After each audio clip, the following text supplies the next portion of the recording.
they pray to the Lord for protection, and then we'll see that the prayers follow a kind of a standard format that we see amongst other devotees in the Bhagavatam, that they don't simply start off asking for something. They begin by glorifying the Lord. Uh, Prem Kishore Prabhu, you may want to mute yourself. So they begin by glorifying the Lord, then they talk about their own relationship or dependence on the Lord. They talk a little bit about both. They talk about the lack of qualification. So Dainya, how they are saying that they are insignificant before the Lord, how they're materially inclined. But then they also talk about the adhikar, that but we are nevertheless devotees. So the Lord should protect us. Right? So we see the prayer basically going through these different stages. Okay. So verse 25. य एक ईशो निजमायया नः ससर्जयेनानुसृजाम विश्वम् वयं न यस्यापि पुरः समीहतः पश्याम लिंगं पृथगीशमानिनः. The Supreme Personality of Godhead, who created us by His external potency, and by whose mercy we expand the creation of the universe, is always situated before us as the Supersoul. But we cannot see His form. We are unable to see Him because all of us think that we are separate and independent gods. So in these three verses, 25, 26, 27, the Devas will make the point that even though the Lord is everywhere, He is not visible because people are trying to see by their material senses. So how does He become visible? Only by the mercy. Right? So they give the reason, and so here they're talking specifically about themselves, right? So he says that the reason that the Lord is not visible to the Devas is because we think that we are separate and independent gods. Now this is also applicable to the jivas like us in lower planets, and now the Devas, you can see how they may subscribe to this notion, because they are actually gods. They control elements of nature, they have all this mystic power. So yes, so they say that we get bewildered by all our progress and we think that we are separate and independent gods.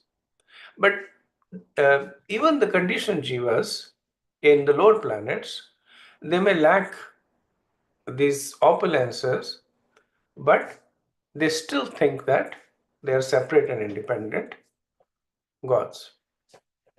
So Srila Prabhupada notes that there are three faults that the Devas are observing in themselves. One, they say that we think that we are God. Two, we think that we can create the universe. And three, we think that we can create another God. And again, this is not just the Devas, this is even us. We think that we are the creators of everything around us. We think we are independent God, and we think we can create another God. So Prabhupada says that here is an explanation of why the conditioned soul cannot see the Supreme Personality of Godhead face to face. Even though the Lord appears before us as Lord Krishna or Lord Ramachandra and lives in the human society, as a leader or king, the conditioned soul cannot understand him. Avajanati mamura manusham tanum ashritam. So the Mudas, they deride the personality of Godhead, thinking of him as an ordinary person. The Prabhupada says that even though we are insignificant, we think that we are also God. We can create a universe or we can create another God. And that is the reason we cannot understand the real personality of Godhead. So Prabhupada quotes Madhavacharya that we are all conditioned to various degrees, but we think that we are God. That is why we cannot understand who God is or see him face to face. Right? So this is also one of the topics that comes up in debates, especially when you're preaching to or to other non-devotees. You say that Krishna is God, and they say, well, if Krishna is God, then why doesn't he show himself? You say that Krishna wants you to come back to his abode, and then they say, well, if Krishna is God and all powerful, then why doesn't he come and take us back to his abode? And the answer to the first question is that the Lord is revealing himself at all points of time to everyone. But if somebody closes their eyes, then there's nothing that the Lord can do. Okay, next verse. Verse 26, 27.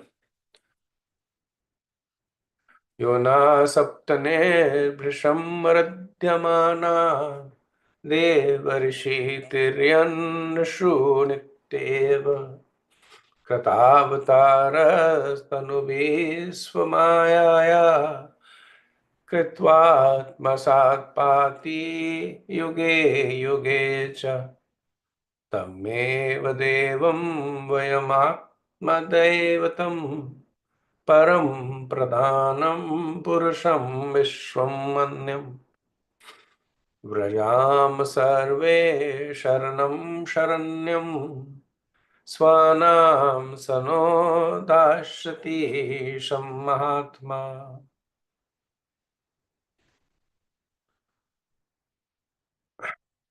By his inconceivable internal potency, the Supreme Personality of Godhead expands into various transcendental bodies, as Vamandev, the incarnation of strength among the demigods, Parshuram, the incarnation among saints, Narsimhadev and Vara, incarnation among animals, Matsya and Kurma, incarnation among aquatics. He accepts various transcendental bodies among all types of living entities. And among human beings, he especially appears as Lord Krishna and Lord Ram. By his causeless mercy, he protects the demigods who are always harassed by the demons. He is the supreme worshipable deity of all living entities. He is the supreme cause, represented as the male and female creative energies. Although different from this universe, he exists in his universal form, Virat Rupa. In our fearful condition, let us take shelter of him. For we are sure that the Supreme Lord, the Supreme Soul, will give us his protection. So the Devas are meditating on different incarnations of the Lord in different species. So amongst the demigods, he appeared as Vamandev, the son of Kashyap and Aditi. Amongst the rishis, he appeared as Parshuram, the son of Jamadgini Rishi and Renuka. Then amongst the animals, he appeared as Narsimhadev and Vara. Amongst the aquatics, he appeared as Matsya and Kurma. In the universe, he appears as the Virat Rup. And in the Jivas, he appears as the Mahatma, just Paramatma. Right? So we'll see that the Devas, they tend to so here they're laying the foundation of their future ask, right? So what is common amongst these six six types of incarnations, Vamandev, Parshuram, Narsimhavara, Vatsyakurma, Virat Roop, Paramatma. The common thread is that this is the Lord appearing to protect his devotees. Right? Vamandev, he appeared to protect Indra against Bali Maharaj. Parshuram appeared to protect the Brahmanas against the Kshatriyas. Narsingadev to protect Prahlad Maharaj. Varadev to protect Prithvi from the Hiranyaksha. Matsya and Kurma for the general protection of mankind. And as the Virat Roop and as the Paramatma for the ongoing sustenance. Right? So the Deva says, what is the motivation for the Lord appearing in all these forms? They say Kritvatmashat, because he's affectionate to those that he are protecting. Right? Now, this is an argument that they will almost use as it is later on, making the case for themselves. That you have appeared as Vaman Dev, you have appeared as Narsingadev, you have appeared as Parshuram, as Vara in the past to protect the devotees against the Asuras. Now, we are being tormented by another Asura by the name Vritrasur, so you should appear. Right? So here they are not making that request because they are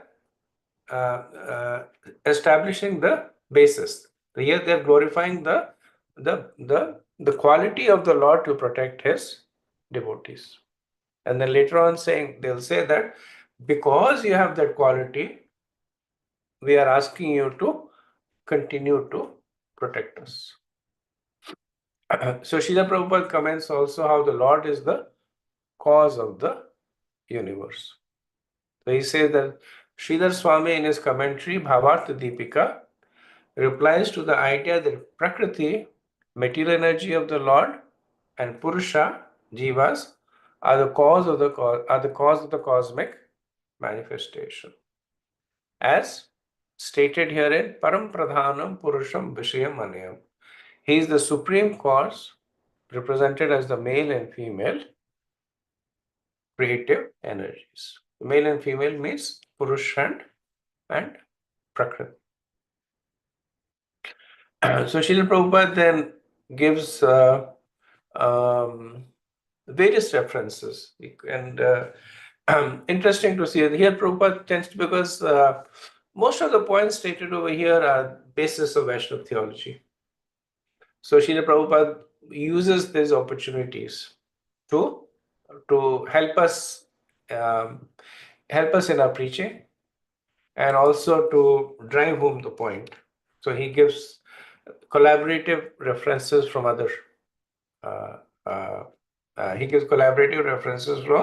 other scriptures, right? So he quotes that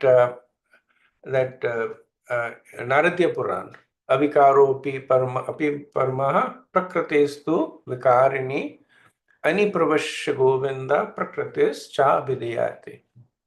Both the Prakriti and the Purush, which are inferior and superior energies, are emanations from the personality of Godhead.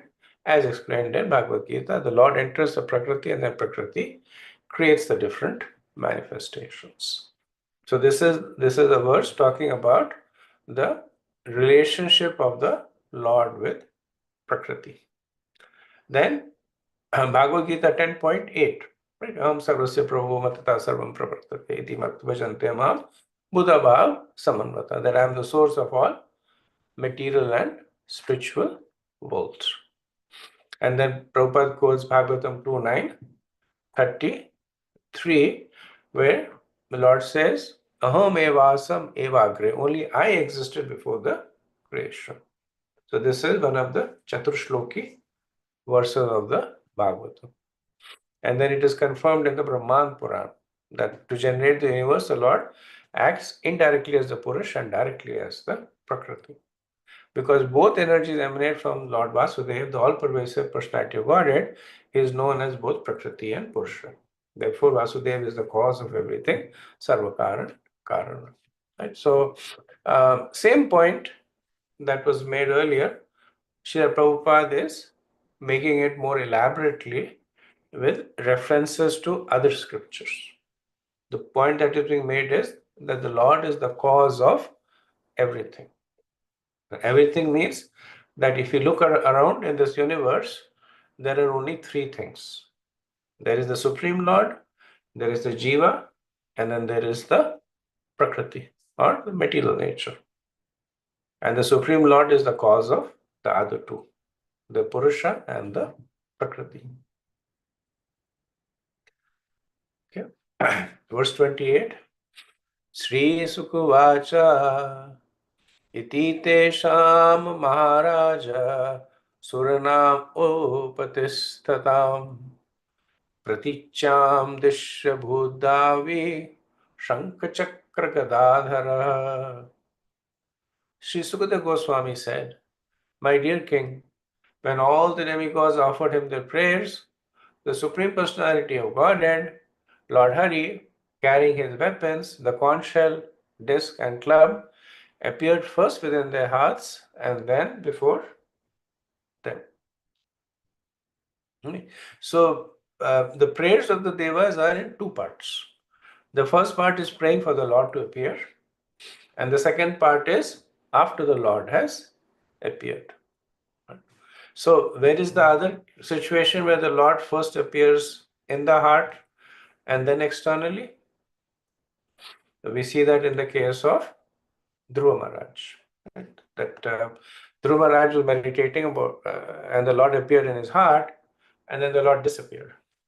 And then he was agitated and opened the eyes and then saw that the same Lord who was in the heart was now standing in front of him.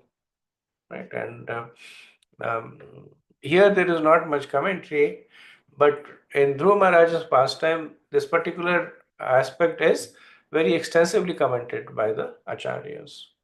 Why did the Lord first appear? Internally and then externally, right? And um, um, the reason is that the Lord first purified him from inside so that he became qualified to see him externally. Okay. And there are many other reasons. I don't want to, I definitely don't want to minimize the extensive commentary on this aspect by the acharyas, right? To indicate that the Lord is the most subtle, also another reason. By appearing in the heart, to indicate that he is the most subtle. Same thing happens in the case of Devaki and Vasudeva.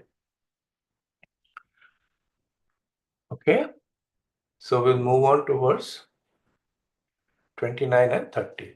Atmatulya Shodashvi Vinashivat Sakoshabu Paryupasitam Munidra Sharad Amburu Ruhekshanam Drishwatam Avanyo Sarva Ikshanala Davikalvaha Dandavat Patitarajan Shantir Uthaya Tushtubuhu.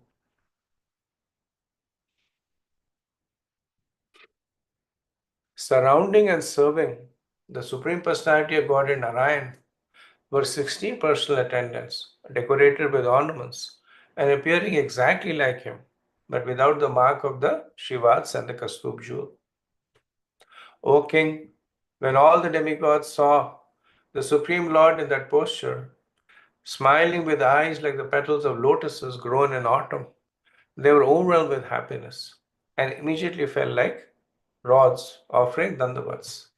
Then they slowly rose and pleased the Lord by offering him prayers. So, Srila Prabhupada often makes this point. Once there was an artist that painted a very beautiful picture of Krishna. I think it was that Mataji. I'm forgetting her name. Anyway, she made a very beautiful picture of Krishna, And she showed to Prabhupada, and Prabhupada said, Krishna is never alone. That this picture is not authentic.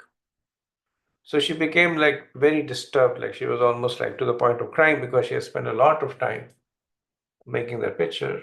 And then Prabhupada smiled. I said, that's okay. You can make a cow. So so she put a cow in the background. But the point that is that Krishna is always surrounded by his devotees. Right? So here it is mentioned that he is surrounded by his 16 personal attendants. And then Prabhupada mentions that in the Vaikuntha, the residents have the same form as Narayan, at least the male residents. They have the same form as Narayan. So they have a bluish complexion, lotus eyes, forearms. So how does one distinguish? There are two distinguishing characteristics. So the Shiva says is a golden line on the chest of the Lord towards the left side. And the Shivats actually is considered to be, so Shri is Lakshmi Devi and Vatsya is residence, right? So Shivats is considered to be the place of residence of Lakshmi Devi. And Kastuba jewel is something that was gifted to the Lord and is dear to him. So he is the only one with these two distinguishing characteristics. But otherwise, all the attendants, all the denizens of, or the male denizens of Vaikuntha Lok, they appear exactly to be the same like Lord Narayan, considered to be Sarupya, they have Sarupya Mukti. Okay, verse 31.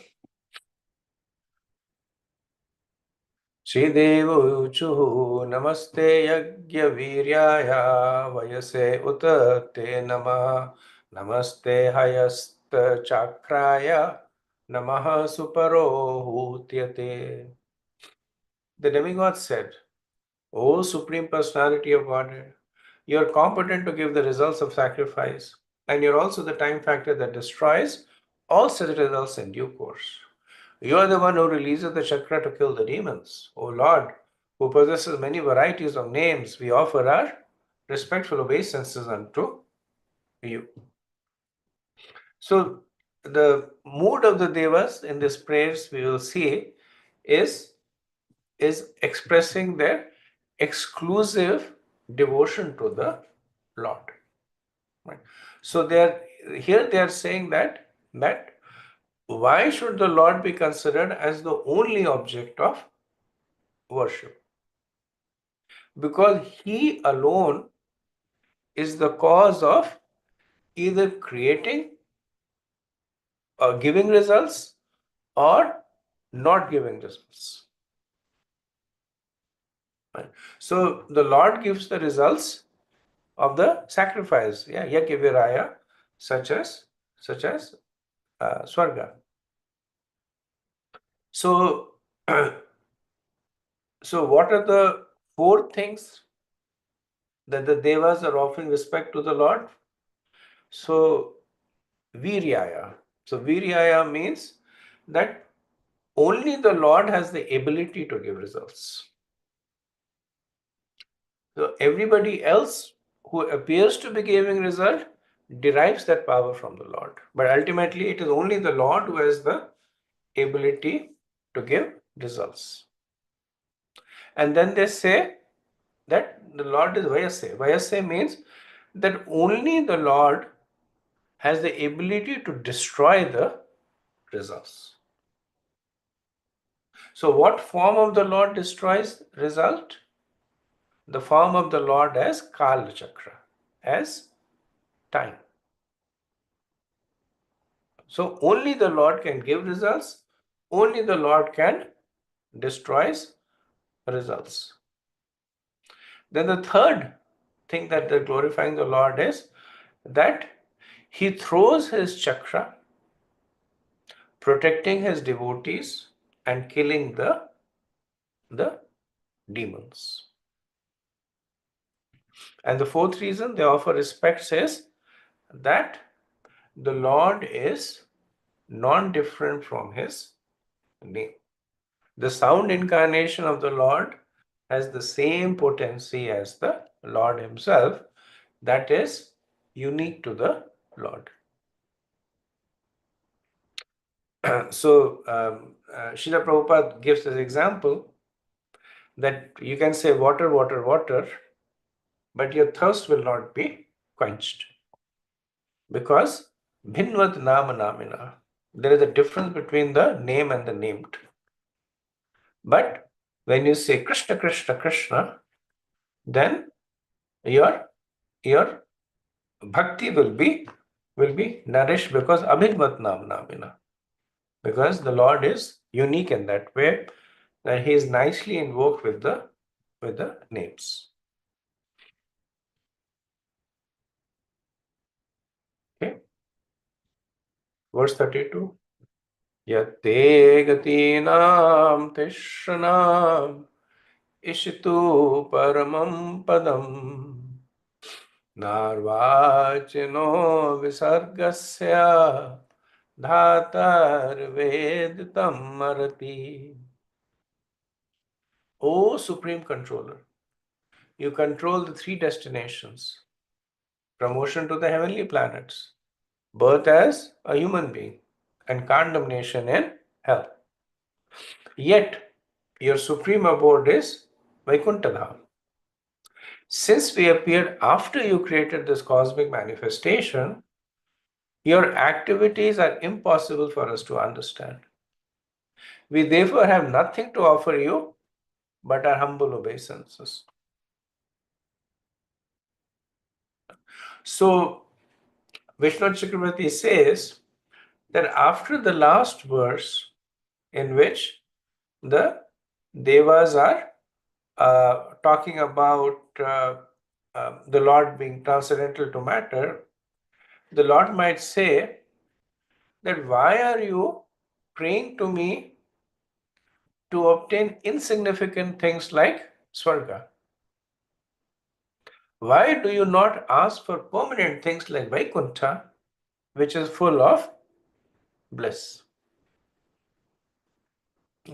So, in this verse, the Devas are saying that while we understand that Vaikuntha is full of bliss, we have no real attraction for it. Why? So they're saying that because we are inferior to you, that you created everything, including us. So you're the creator, we are the created. Right? So we can never understand you.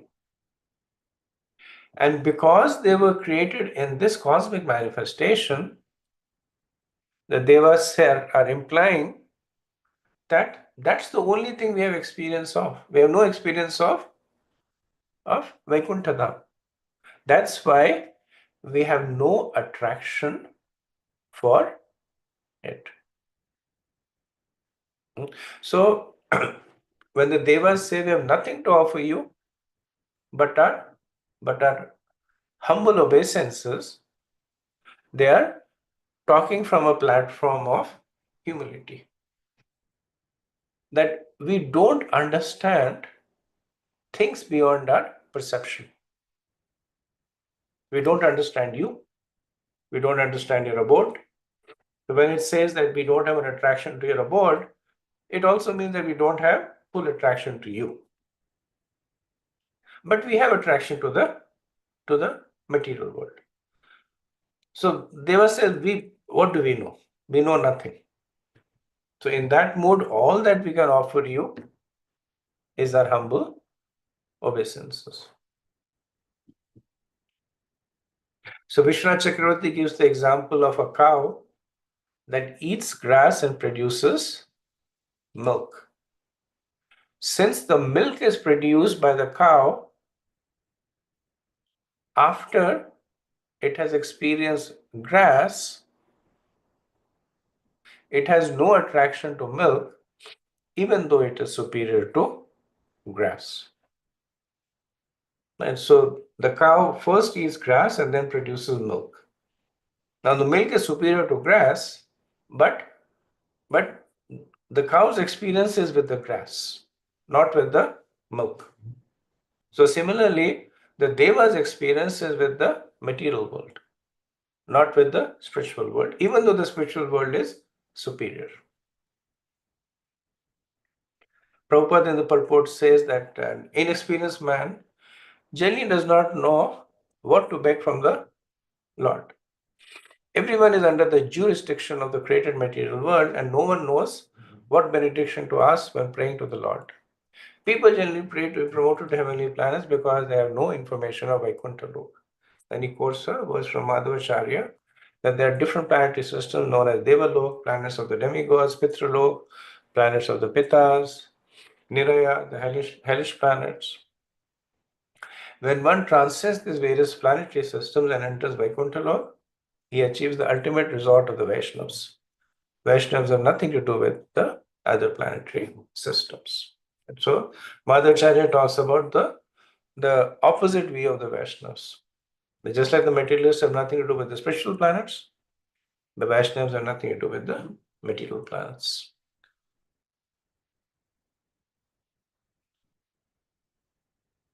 Okay, let's do verse 33.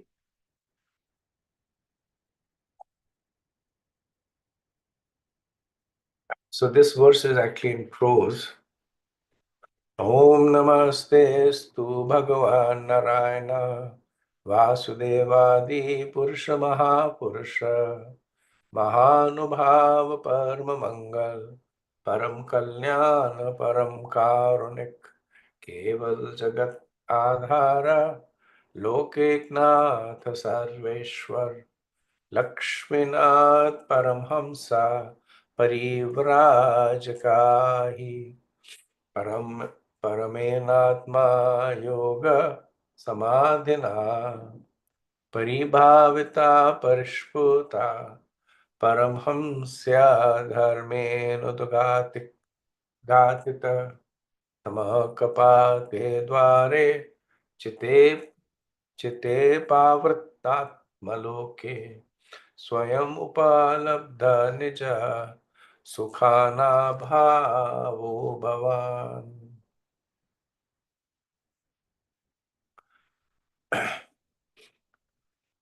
O Supreme Personality of Godhead, O Narayan, O Vasudev, original person, O most exalted person, supreme experience, welfare personified, O supreme benediction, supremely merciful and changeless, O support of the cosmic manifestation, sole proprietor of all planetary systems, master of everything and husband of the goddess of fortune. Your lordship is realized by the topmost sannyasis who wander about the world to preach Krishna consciousness, fully absorbed in samadhi through bhakti yoga. Because their minds are concentrated upon you, they can receive the conception of your personality in their fully purified hearts. When the darkness in their hearts is completely eradicated and you are revealed to them, the transcendental bliss they enjoy is the transcendental form of your lordship. No one but such persons can realize you. Therefore, we simply offer you our respectful obeisances. So, in the previous verse, they had said that those who are materialists can never realize the Lord, and they consider themselves to be in that category. So they said that therefore we offer our respectful obeisances. So then the question is, who can realize the God? So in this verse, they glorify the devotees who are able to realize the Lord. So in the verse, they talk about they address the Lord with eight names, which are in an order of increasing completeness. So they address him as Bhagavan, which is complete in six opulences. Then Jagatadhar, the support of the cosmic manifestation. Lokeknatha, the only proprietor of all the planetary systems. Sarvishwar, the supreme controller. Lakshminath, the husband of the goddess of fortune. So from 4 to 5, we see that now the Lord is being glorified in relationship to his devotees. Initially, he is being, so first Bhagwan, he is just all powerful. Then Jagatadhar, Lokeknath, Sarveshwar, these are the powers of the Lord by which he maintains the universe. Right? So this is essentially the Lord being perceived through his powers. Then Lakshminath, now he is being glorified in the connection of devotees. Then Narayan. So Narayan is the Lord glorified as the resort for all living entities. Right? So Narayan, Vishnu Chakravarti says, refers to the three Purusha avatars, Karnodakshaya, Garbhodakshaya, and Shodakshaya, Vishnu. Then the seventh is Vasudev.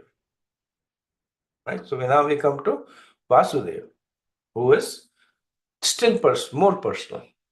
Like Vasudev, the source of all incarnation.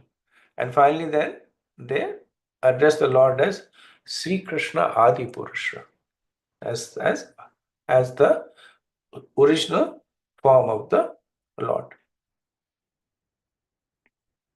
So, previous verse, as I mentioned, they said that we don't understand you. So we offer our humble obeisances. But here you're saying that while we don't understand you, it's our fault, not your fault. Right? One may say that it just means that the Lord is incomprehensible. They say no. There are those who do understand you. Who are those? Mahapurusha Mahaanubhava, the supremely exalted and and opulent. Mahapurusha Mahanubhava. And Mahanubhava is you manifest many splendors suitable for your devotees. So while the Lord's relationship to the material world, the Devas have spoken already that he is the cause of their creation and he is the maintenance and he is the cause of their destruction. But then here the Lord may say that what happens to my devotees, what happens to my abode, and what happens to my form at the time of devastation. So the Devas respond in this verse and say that while material things may be auspicious, the spiritual things are most auspicious because they are eternal. Right? And then they talk about themselves that because we have external perceptions and because we are being devoured by time, we desire to take shelter of your mercy, O Lord, because you are beyond time. So that aspect of the Lord they glorify by calling him Param Mangala, most auspicious. Param Kalyan. Param Kalyan means one who gives the supreme benedictions. Right? Param Kalyan also means that one who is not controlled by time. And Param Karunika, supremely merciful. And Keval. Keval is changeless. Right? So everything that the material world is not, the Lord is. And so the material world may be Mangal, but the Lord is Paramangal. The material world may give Kalyan, but the Lord is Param Kalyan. And he is Param Karunika and Keval. Okay, so let me stop here and see if there is any discussion.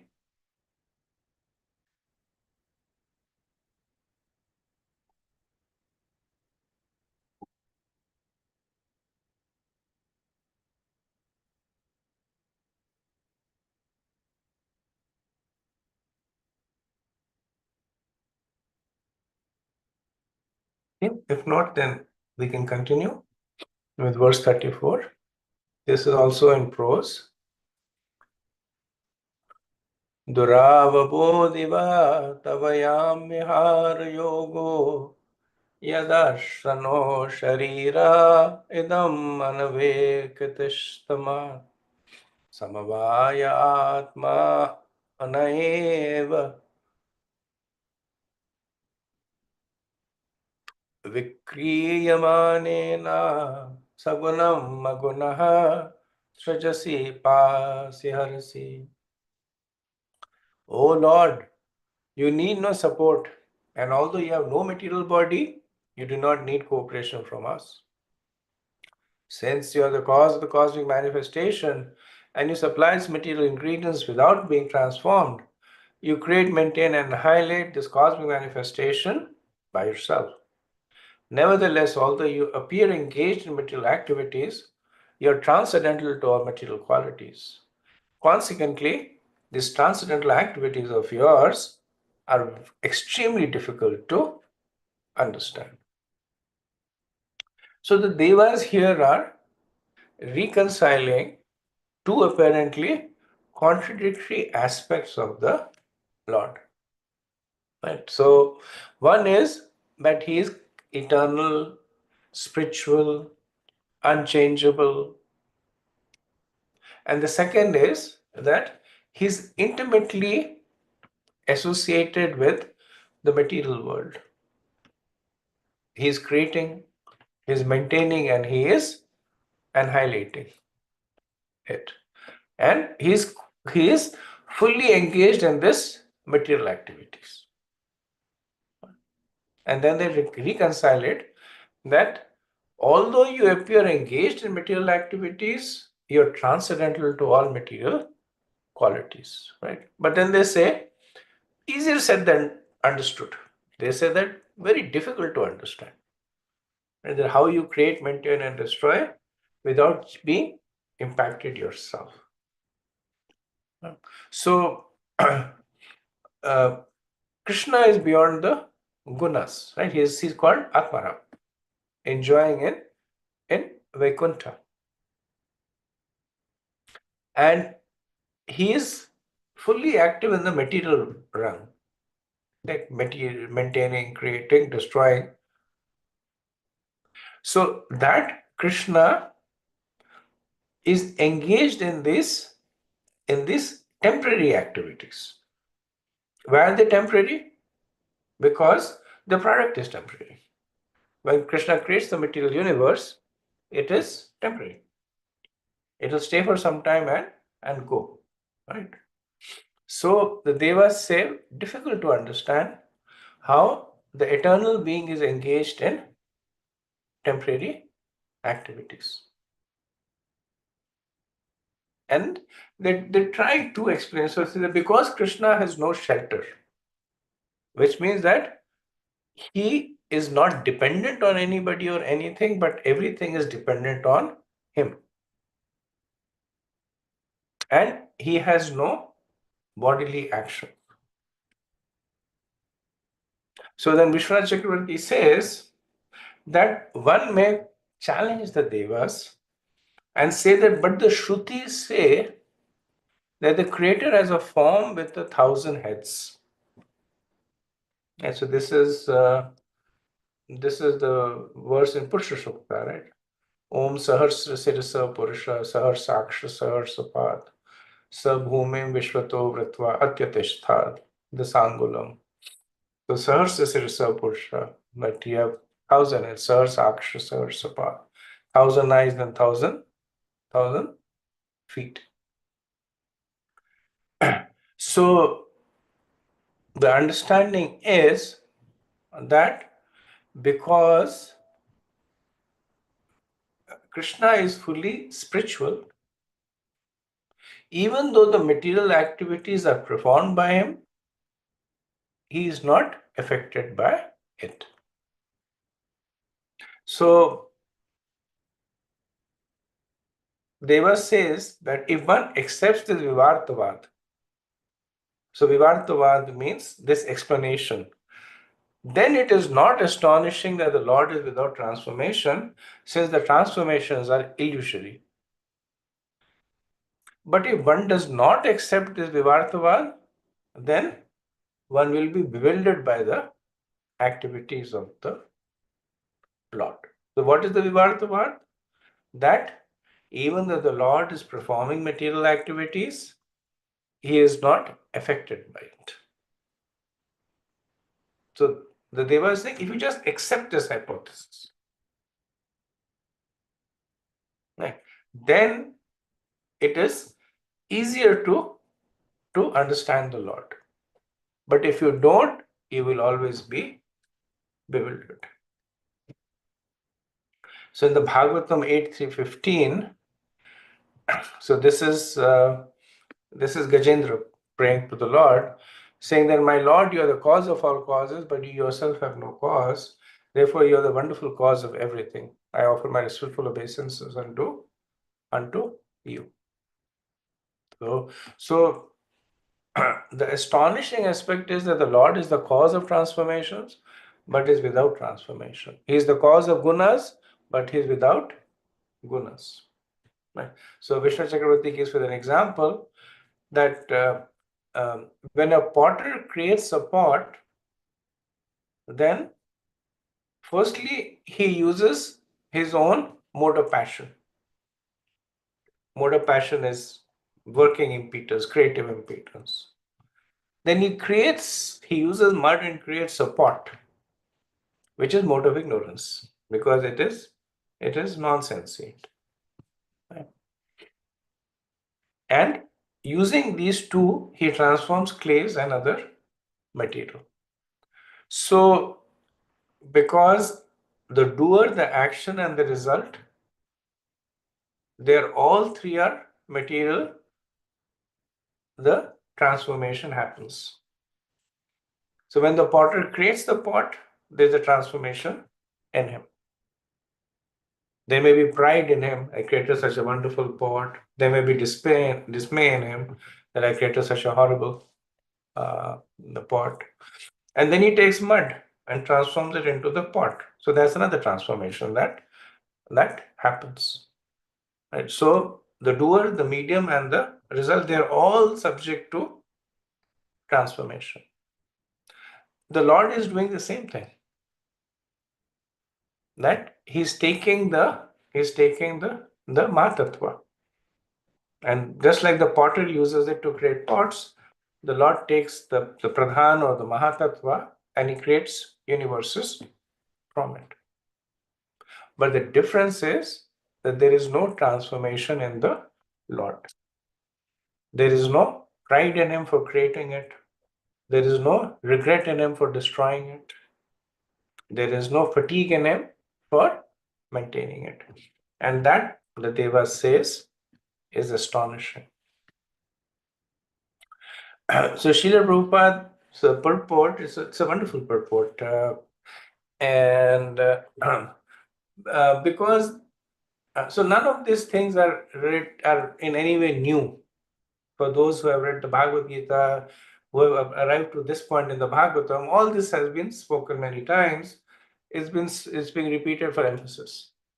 So Prabhupada, in that mood, he actually quotes from so many parts of the scriptures to substantiate this point.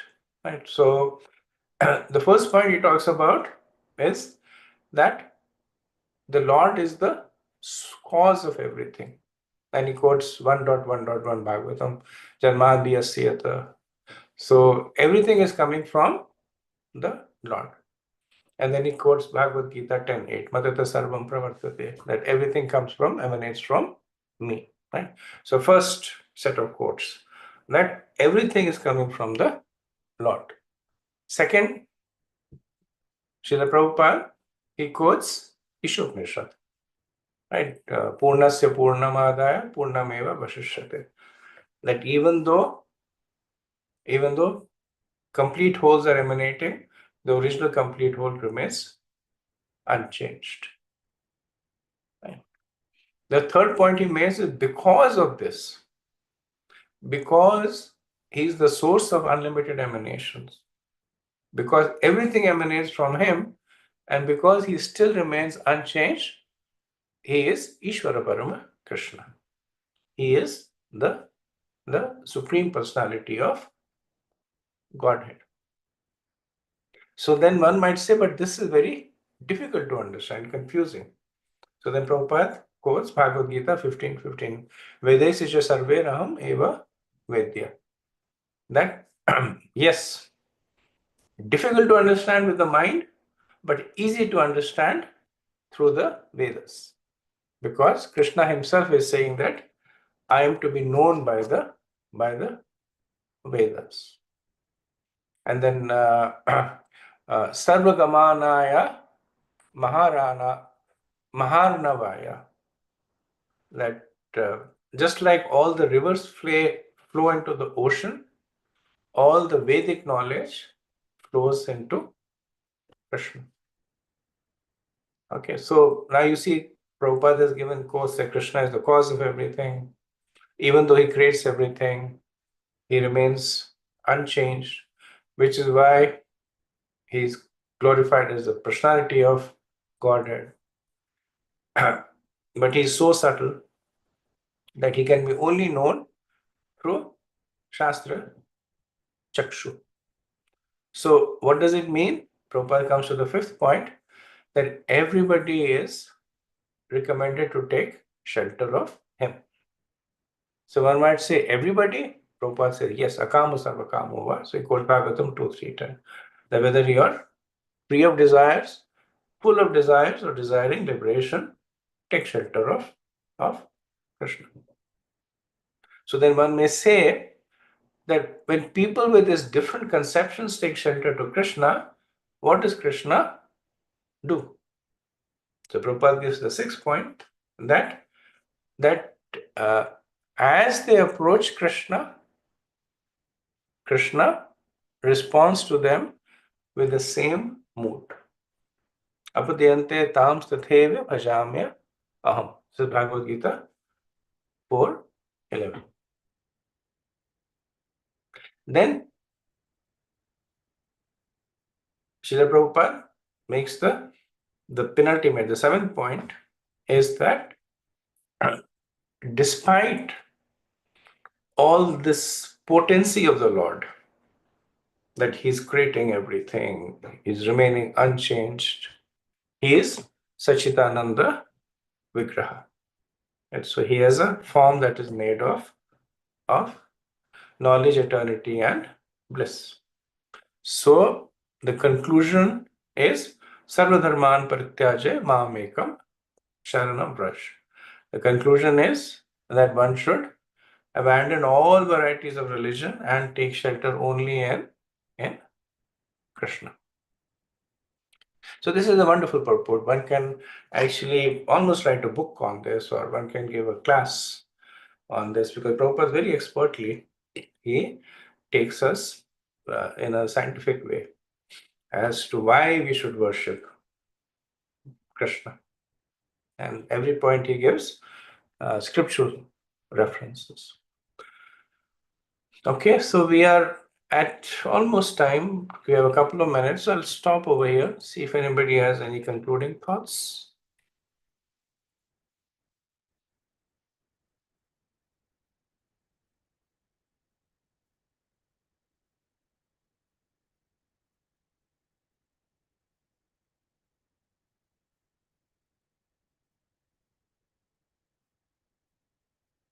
Okay. So this is a long chapter and kind of dense also. So we have 20 more verses, 35 to 55 to do, and at least the prayers of the devas, and then the benedictions by the Lord, both they're especially the prayers of the devas. Benediction of the Lord does not have that long commentary, but at least the prayers of the devas have. So hopefully in our next discussion we'll be able to complete it. Also wanted to see if, because next weekend is Memorial Day weekend, Monday is a holiday. So wanted to see if you wanted to skip that one day, because many people, at least over here in our now, many most of the people are traveling.